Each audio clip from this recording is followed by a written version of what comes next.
Notion de mathématiques. Formule et le calcul littéral.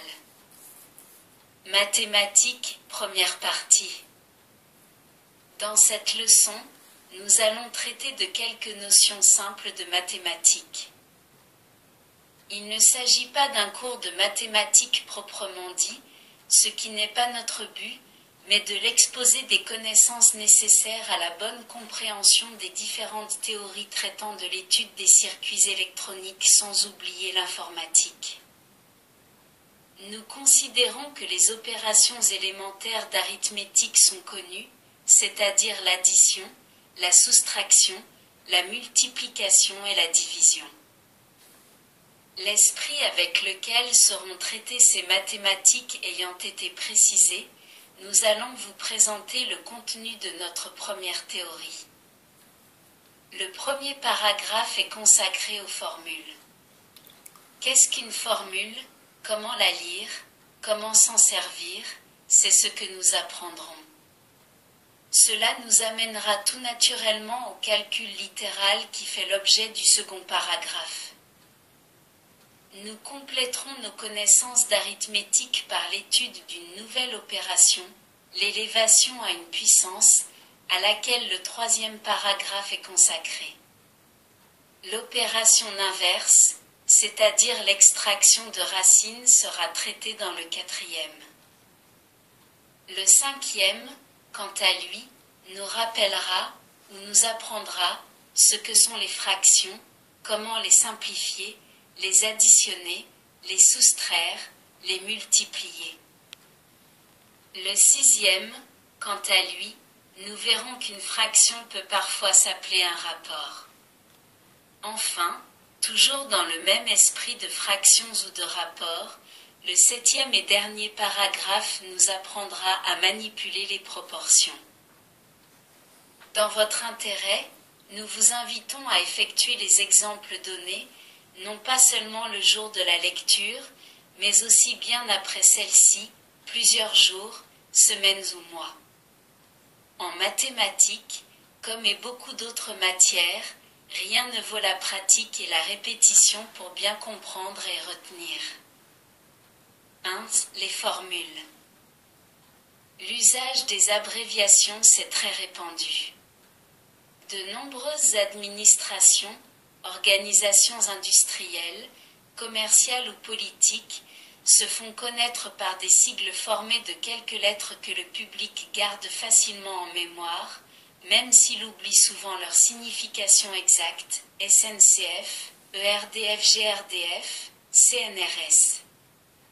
L'habitude des abréviations est entrée depuis très longtemps dans le domaine des sciences mathématiques, chimiques et physiques.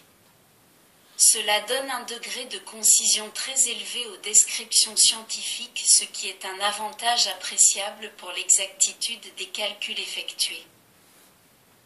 Voyons par quelles lettres il a été convenu de représenter certaines grandeurs électriques. Différence de potentiel, tension électrique, V ou U. Capacité électrique, C. Intensité du courant électrique, I. Résistance électrique, R. Quantité d'électricité, Q. Résistivité, P, prononcé RHO, lettre R de l'alphabet grec. Les abréviations de ce type sont à la base de toutes les simplifications qu'il convient d'exécuter pour obtenir des expressions mathématiques. La méthode peut être étendue à la représentation de toutes les grandeurs apparaissant dans l'étude des phénomènes, à condition de toujours préciser la signification de chaque lettre et de veiller ensuite à n'utiliser chacune de celles-ci que pour indiquer la grandeur correspondante.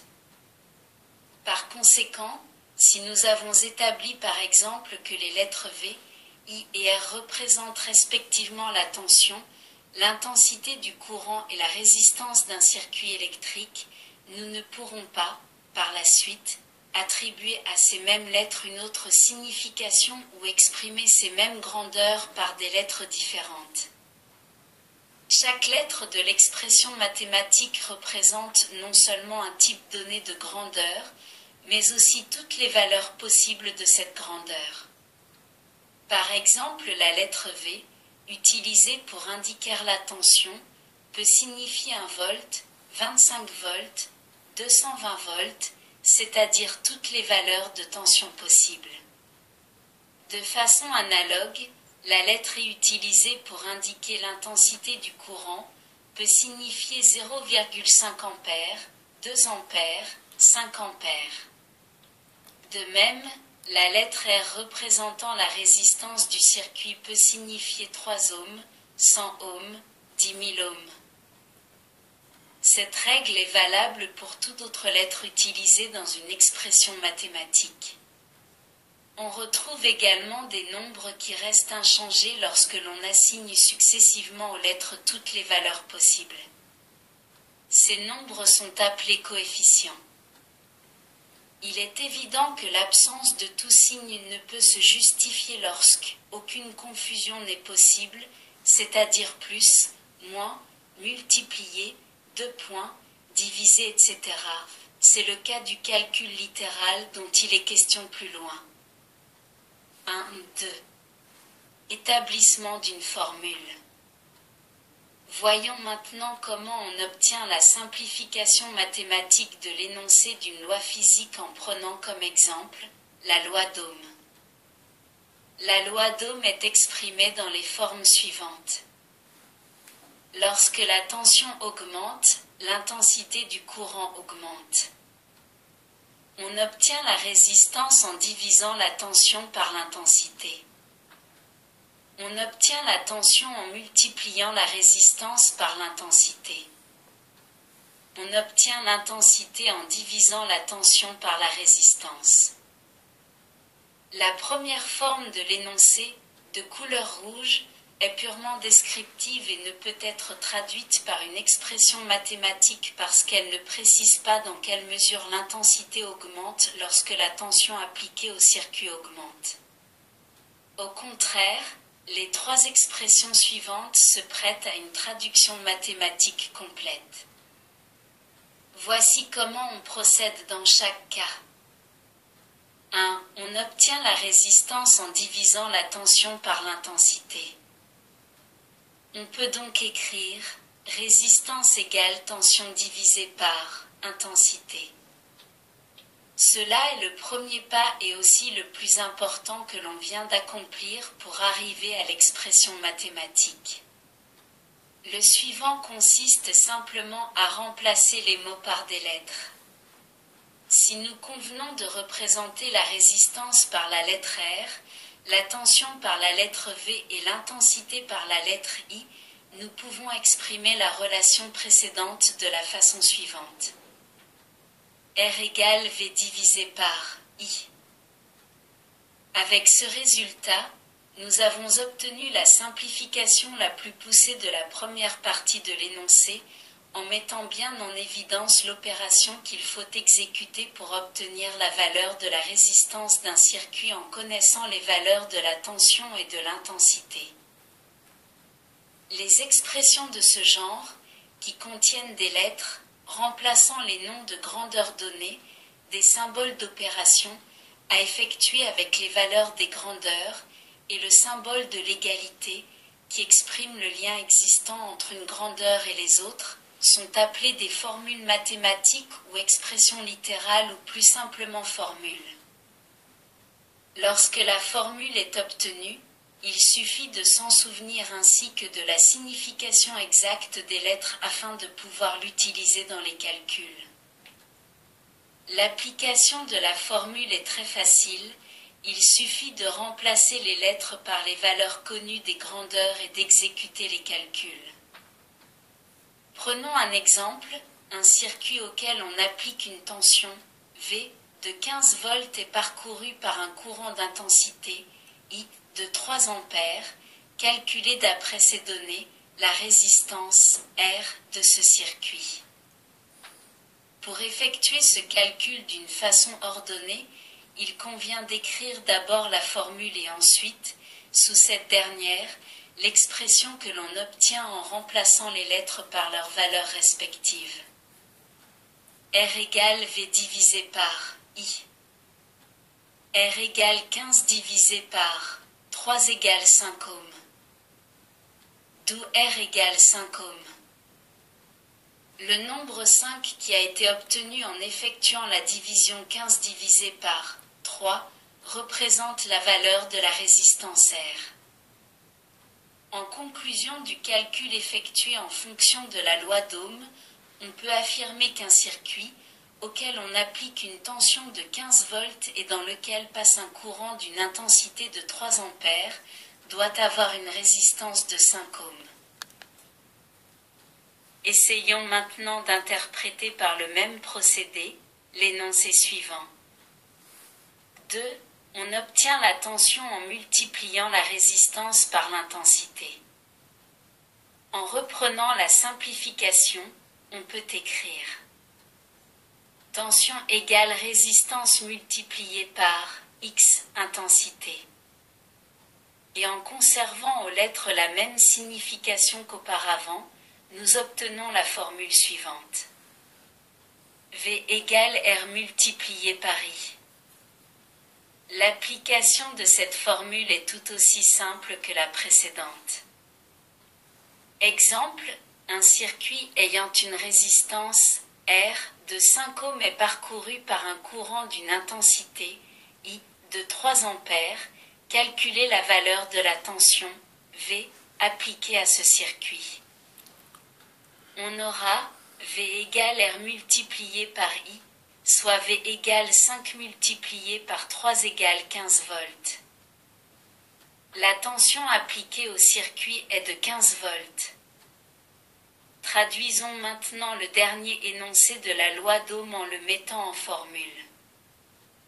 3. On obtient l'intensité en divisant la tension par la résistance. On peut donc écrire intensité égale tension divisée par résistance et en remplaçant les mots par les lettres correspondantes. I égale V divisé par R. Exemple, on applique à un circuit ayant une résistance R de 5 ohms et une tension V de 15 volts, calculer l'intensité du courant I absorbé par ce circuit. Nous savons que I égale V divisé par R. Do U accent gravi égale 15 divisé par 5 égale 3 ampères. L'intensité du courant absorbé par le circuit est donc de 3 ampères. Comparons maintenant les trois formules obtenues à partir des énoncés de la loi d'Ohm. La première R égale V multiplié par I représente une division de la tension par l'intensité dont le résultat donne une valeur de résistance. La deuxième V égale R multiplié par I représente une multiplication de la résistance par l'intensité dont le résultat donne une valeur de tension. La troisième I égale V divisé par R représente une division de la tension par la résistance dont le résultat est une valeur d'intensité. Puisqu'il existe trois formules distinctes, nous pourrions être amenés à penser qu'il existe trois lois d'Ohm. Cette conclusion serait erronée. En réalité, les trois formules sont équivalentes entre elles car elles représentent trois aspects d'un même lien. Cette affirmation peut être facilement démontrée à l'aide d'exemples choisis au hasard, qui montrent que toutes les valeurs qui satisfont une seule des trois formules satisfont également les deux autres. Dans les trois exemples ci-dessus, nous avons déjà trouvé que les valeurs de 15 volts, 3 ampères et 5 ohms répondent de façon satisfaisante aux formules R égale V divisé par I, V égale R multiplié par I et I égale V divisé par R. Considérons maintenant un autre exemple choisi au hasard. Un circuit ayant une résistance R de 150 ohms est parcouru par un courant d'une intensité I de 2 ampères. Calculez la valeur de la tension V appliquée à ce circuit. Pour calculer la valeur de la tension, il faut choisir entre les trois formules, celle qui présente, à gauche du signe égal, la lettre V, qui représente la tension. On voit immédiatement que la seconde formule est celle qui convient, donc, en suivant la procédure habituelle, nous aurons V égale R multiplié par I. V égale 150 multiplié par 2 égale 300 volts. La tension appliquée au circuit est donc de 300 volts. Nous pouvons maintenant nous assurer que ces mêmes valeurs de 150 ohms, 2 ampères et 300 volts répondent également aux deux autres formules de la loi d'Ohm. En utilisant la première formule, nous obtenons, en effet, R égale V divisé par I. R égale 300 divisé par 2 égale 150 ohms. Le résultat de 150 ohms est exactement celui que nous attendions pour une tension de 300 volts et une intensité de 2 ampères sur la base des calculs précédents. En utilisant la troisième formule, nous obtenons I égale V divisé par R. I égale 300 divisé par 150 égale 2 ampères. Ce résultat de 2 ampères est aussi celui obtenu précédemment. On pourrait prendre de nombreux exemples semblables à celui-ci. Chacun d'eux démontrerait toujours que les trois valeurs, tension, intensité et résistance d'un circuit, répondent de façon satisfaisante aux trois formules. Vous pouvez alors vous demander à quoi servent trois formules équivalentes, dérivées de la loi d'Ohm, liant entre elles les mêmes valeurs. Une seule formule ne suffirait-elle pas? Non, parce que chacune d'elles permet d'effectuer rapidement un calcul bien déterminé. Avec la première formule, R égale V multiplié par I, nous pouvons calculer la valeur de la résistance lorsque celles de la tension et de l'intensité sont données. Avec la deuxième formule, V égale R multiplié par I, nous pouvons calculer la valeur de la tension en connaissant les valeurs de la résistance et de l'intensité. Avec la troisième formule, I égale V divisé par R, nous pouvons calculer la valeur de l'intensité en connaissant celle de la tension et de la résistance. Il est intéressant de noter que le nombre de formules équivalentes obtenues à partir de la loi d'Ohm est de 3, de même qu'il apparaît 3 lettres différentes dans les formules correspondant aux 3 grandeurs caractéristiques du circuit, tension, intensité, résistance. Cette concordance de nombres n'est pas le fait du hasard. Si le nombre des grandeurs liées entre elles était 3, 4 ou 5, nous obtiendrions respectivement des formules contenant 3, 4 ou 5 lettres et un même nombre de formules équivalentes, toutes également aptes à exprimer complètement le lien entre les grandeurs considérées. Si, pour toutes les lois de l'électronique, nous devions suivre la même procédure que nous avons adoptée pour la loi d'Ohm, nous obtiendrions une quantité invraisemblable de formules, ce qui en rendrait l'étude excessivement longue et ardue.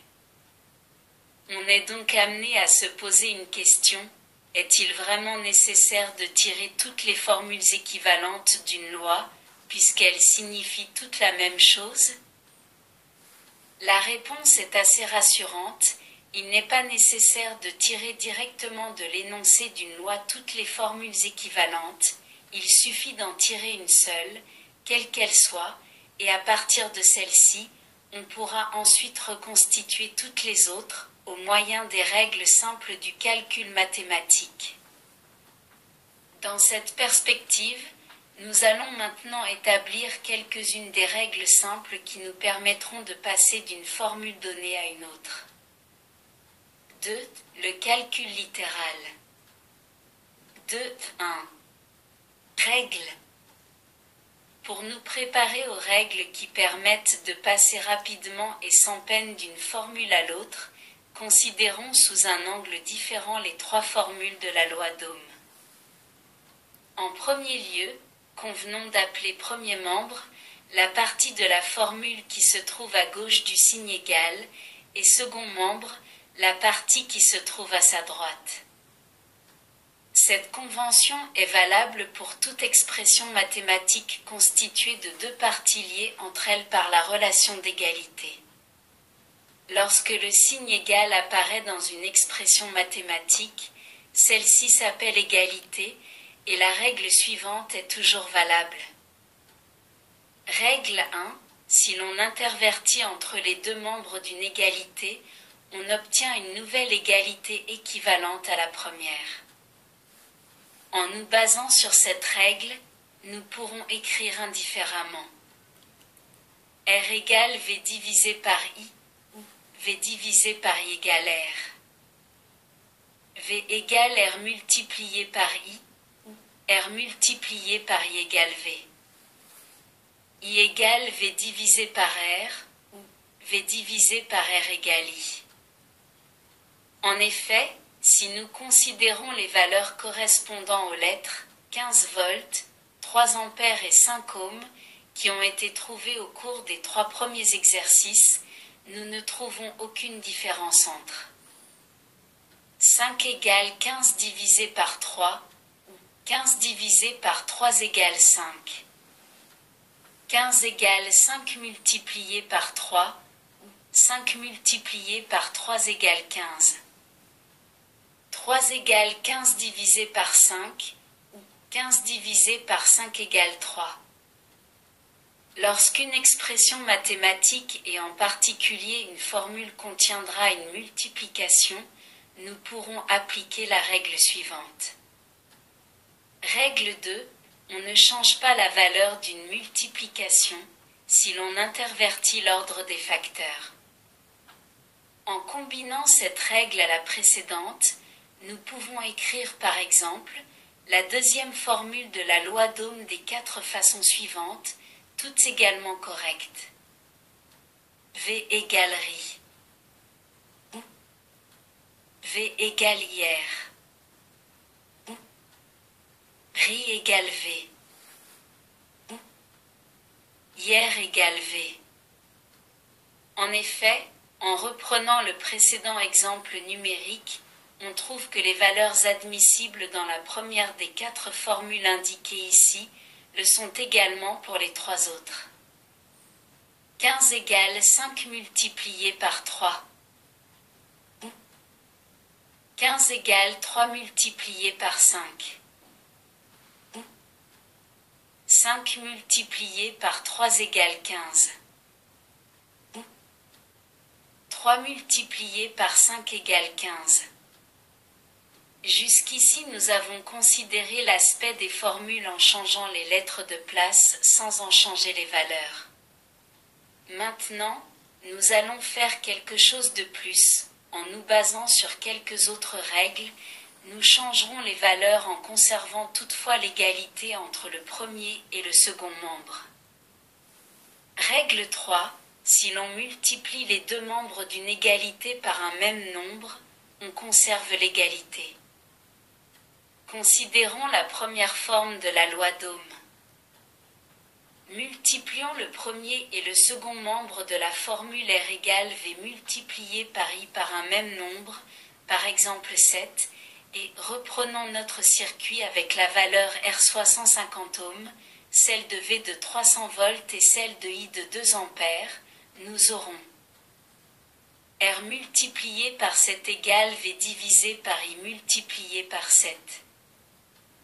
150 multiplié par 7 égale 300 divisé par 2 multiplié par 7. 1050 et le résultat nous indique de façon évidente que malgré la multiplication effectuée, les deux membres restent toujours égaux entre eux.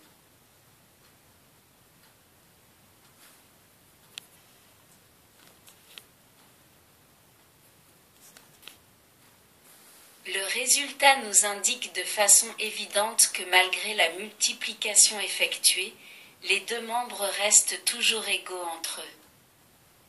Règle 4. Si on divise les deux membres d'une égalité par un même nombre, on conserve l'égalité. Considérons la seconde formule de la loi d'Ohm, V égale RI. Prenons les mêmes valeurs que dans l'exemple précédent et divisons chaque terme par 50. V divisé par 50 égale R multiplié par I divisé par 50. 300 divisé par 50 égale 150 multiplié par 2 divisé par 50. 6 égale 300 divisé par 50. 6 égale 6. Ce résultat démontre que malgré les divisions effectuées, les deux membres restent toujours égaux entre eux. Dans les deux exemples précédents, on a choisi au hasard les nombres 7 et 50, mais n'importe quel nombre pourrait servir à démontrer l'exactitude des règles 3 et 4. Voici maintenant deux autres règles permettant de passer rapidement d'une formule donnée à ses équivalentes. Règle 5. Si un membre d'une égalité est constitué par une division, le diviseur peut être transféré à l'autre membre comme facteur de multiplication. Prenons la troisième forme de la loi d'Ohm, soit I égale V divisé par R. En nous basant sur la règle qui vient d'être énoncée, on obtient I multiplié par R égale V. Exemple, dans un circuit la valeur de la tension V est égale à 60 volts et celle de la résistance R à 15 ohms.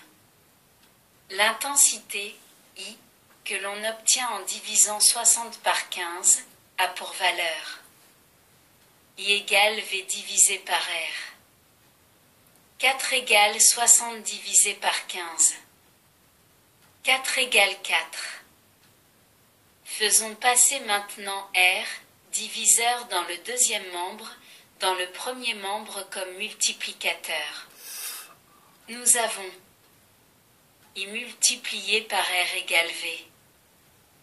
4 multiplié par 15 égale 60. 60 égale 60. Ces deux résultats démontrent qu'en passant de la première forme à la seconde, on conserve l'égalité. Règle 6. Si un membre d'une égalité est constitué par une multiplication, l'un des facteurs quel qu'il soit peut être transféré à l'autre membre comme diviseur. Exemple 1. V égale R multiplié par I. 2. V divisé par I égale R. 3. V divisé par R égale I. 60 égale 15 multiplié par 4. 60 divisé par 4 égale 15. 60 divisé par 15 égale 4. 60 égale 60.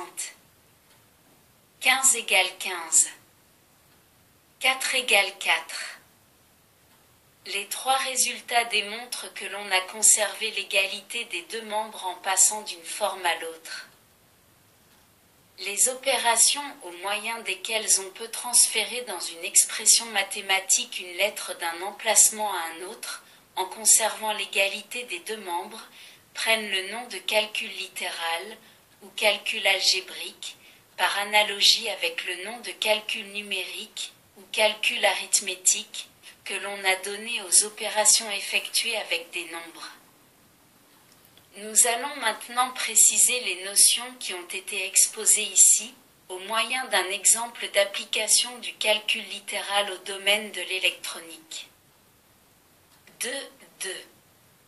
Application du calcul littéral. Nous verrons que la résistance électrique d'un conducteur dépend de sa longueur, de sa section et de sa résistivité. La résistivité est une caractéristique du matériau constituant le conducteur. Si nous voulons traduire en formule mathématique cet énoncé, nous nous trouvons extrêmement embarrassés. En effet, il n'est pas précisé de quelle quantité la résistance du conducteur varie quand on augmente ou on diminue la longueur, la section ou la résistivité. Pour surmonter cet obstacle, il faut se référer à un énoncé plus précis, tel que on obtient la résistance d'un conducteur en multipliant sa résistivité par sa longueur et en divisant le produit obtenu par sa section. Cet énoncé peut être abrégé de la manière suivante.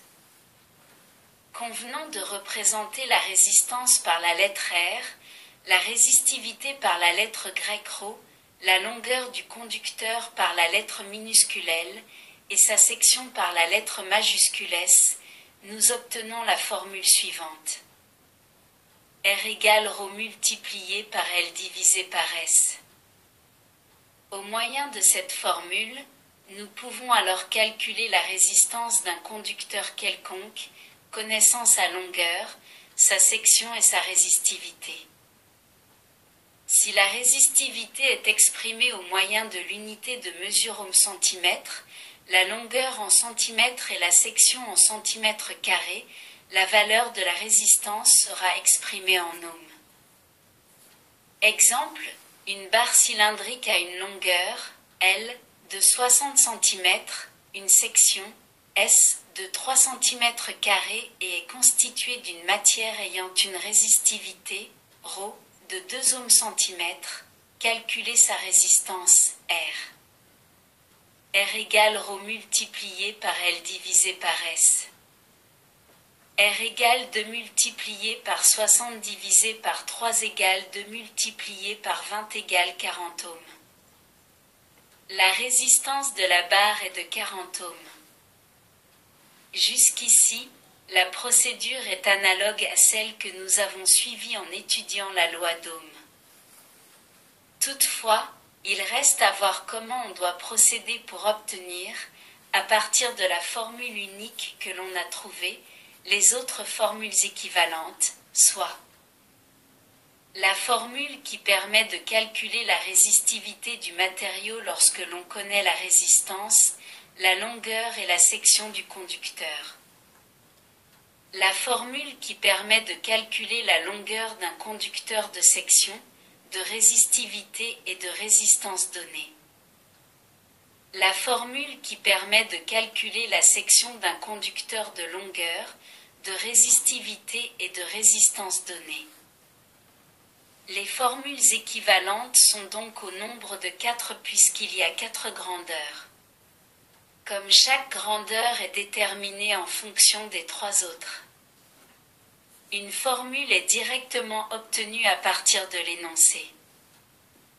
Les 3 autres sont obtenues à partir de cette dernière au moyen de simples opérations de calcul littéral. Voici comment l'on procède.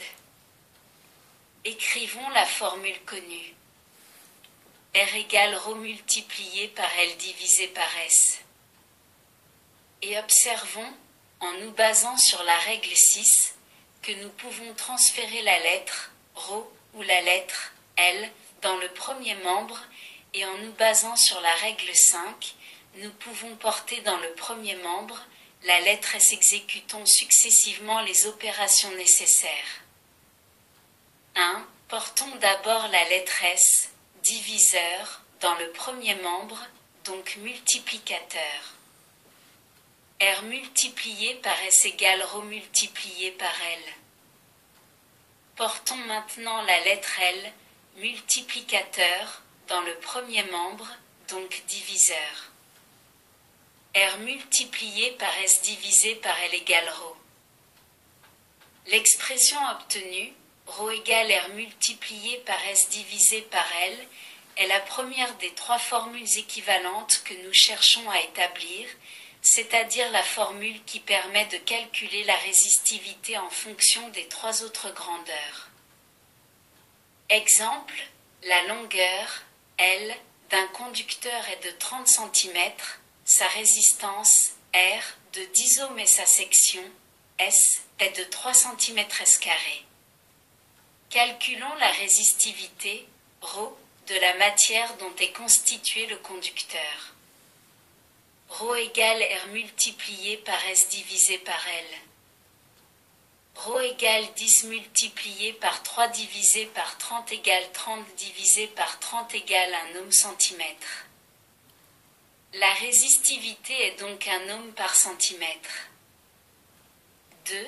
Portons maintenant dans le premier membre de notre formule de départ, d'abord la lettre S et ensuite la lettre R. R multiplié par S égale Rho multiplié par L.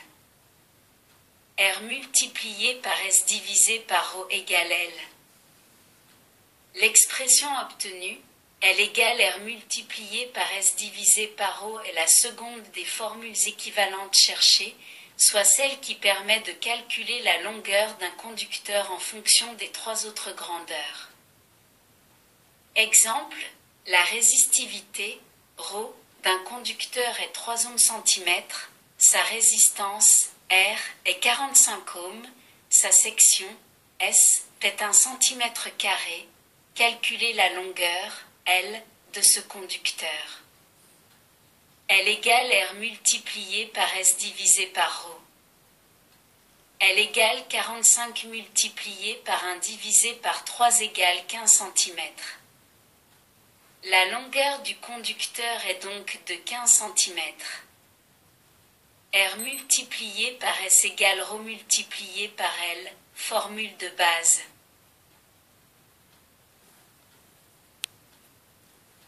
La longueur du conducteur est donc de 15 cm. 3. Il reste à trouver la dernière formule équivalente. En partant de notre formule de base, nous portons la lettre S du second membre dans le premier et ensuite la lettre R du premier membre dans le second. R multiplié par S égale Rho multiplié par L, formule de base. S égale Rho multiplié par L divisé par R.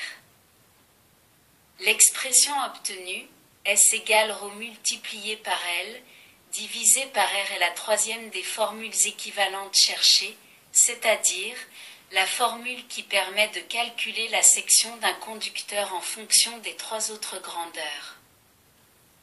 Exemple, la résistance, R, d'un conducteur est de 50 ohms, sa résistivité, Rho, est de 1 ohm centimètre, sa longueur, L, est de 5 cm. Calculer la section, S, de ce conducteur. S égale Rho multiplié par L divisé par R. S égale 1 multiplié par 5 divisé par 50 égale 5 multiplié par 50 égale 0,1 cm². La section du conducteur est donc de 0,1 cm².